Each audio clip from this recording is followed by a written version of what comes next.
Welcome to Diplomatic Channel. I am Amarachi Ubani.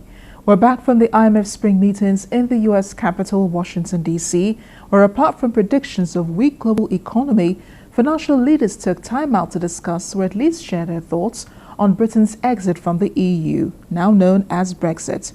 During one of his press briefings, the World Bank President Kim Yong-jim stressed the benefits of multinational organizations and cautioned that the UK's exit from the EU could bring unwanted financial consequences. The Brexit is an issue for the British voters, and we leave it to the British voters to decide. But I would just say that this is an economy, given our projections of lower growth this year, that is not going to do well with more uncertainty. His comments were resounded by the IMF's Monetary and Markets Chief, José Vinales, who said a vote by Britons to leave the EU would launch a long period of uncertainty for the financial sector of how banks in London cooperate in Europe up to 2 years. I think that an exit of Britain from the European Union would be a negative shock to economically and financially to Britain, to the European Union, and that's something that would be negative for confidence, including confidence on the role of the City of London as a global financial hub. Thank you, Mr. Speaker. So the debate is on whether or not Britain should pull out of the EU.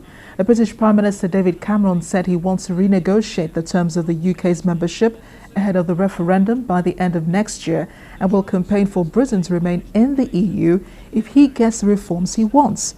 We'll find out what he wants after a quick check on other discussions in diplomatic circles.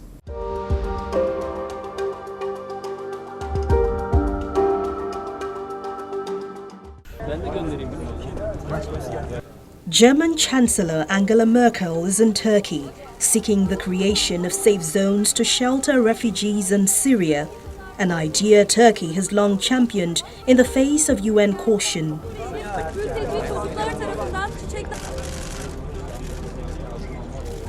The UN has warned against the plan unless there was a way to guarantee the refugees' safety in the war-torn state.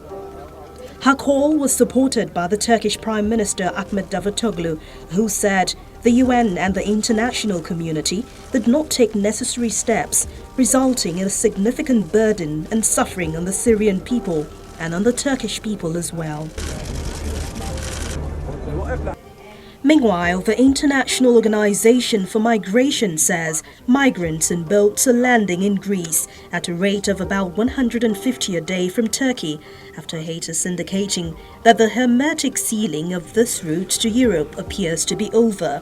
Arrivals in Greece, which were down to literally zero some days this month, are beginning to creep back up. The last 3 days we've had over 150 people arriving each day, which compared to a month ago is minuscule, but compared to many days this past month with arrivals in single figures or even nobody, that it does show that route may be picking back up. It's said more than 1.1 million refugees and migrants reached the EU last year, mostly via Greece from Turkey, but daily arrivals have fallen sharply since the EU-Turkey deal. It could be that there's just a lot of demand still in Turkey from various countries. People have already spent months to get to Turkey, and where there's a will and where there are means, people will try to satisfy them. So that would be my only feeling, but it still shows that a hermetic sealing that seemed to be happening a month ago isn't anymore.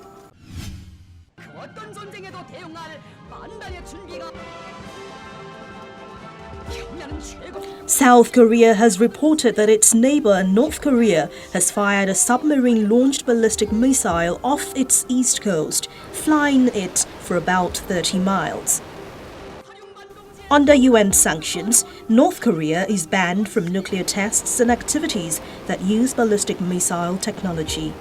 But North Korea has pushed ahead anyway to develop a miniature nuclear warhead as well as an intercontinental ballistic missile.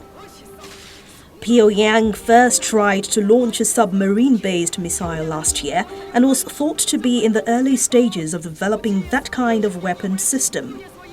But it's thought its follow-up test to the launch didn't go well, and the South Korean military is now trying to find out if Saturday's launch may have been a failure. And some more headlines. Jordan's Queen Rania has met with refugees at a camp on the Greek island of Lesbos. Queen Rania had been invited by the International Rescue Committee, which hosts some 850 refugees, 500 of whom have been transferred from the Moria holding camp. At the last count, some 8,000 refugees and migrants have arrived in Greece's islands, subject to being returned once their applications have been processed. This is part of the EU-Turkish deal, which has been criticized by human rights groups and the UNHCR, who say Turkey is not a safe country for refugees. Humanitarian agencies that I have seen have expressed deep concern about the EU-Turkey deal. Many have questioned its morality, whether it's humane, whether it's ethical. And I think the deep concern here is that many of the refugees who will continue out of desperation to seek safety and security will now start to seek more dangerous routes.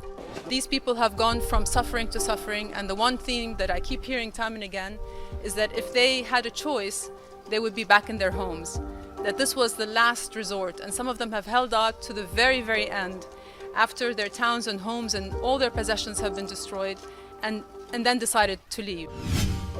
US President Barack Obama has confirmed he has approved the deployment of 250 additional US personnel to Syria, including special forces, to train and assist local forces fighting the Islamic State militants. He said this during a press conference with the German Chancellor Angela Merkel in the city of Hanover. He said he backed the deployment to build a momentum from special forces already on the ground in Syria in driving out the militants.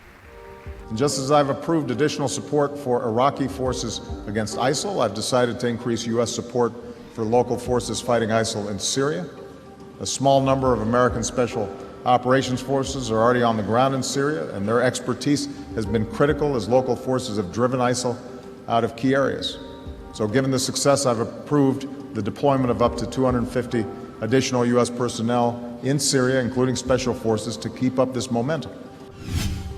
Finally, South African President Jacob Zuma was in Iran over the weekend, leading a high-level business delegation on a visit to meet Iranian President Hassan Rouhani in Tehran. Both leaders signed at least 8 agreements between them. Some of these included a memorandum of understanding on the cooperation in the field of trade and industry, agriculture, water resources management, arts and culture. It is in this regard that today we discussed various mechanisms that we can deploy to strengthen our political, trade, investment, and economic, as well as people-to-people relations between our two countries.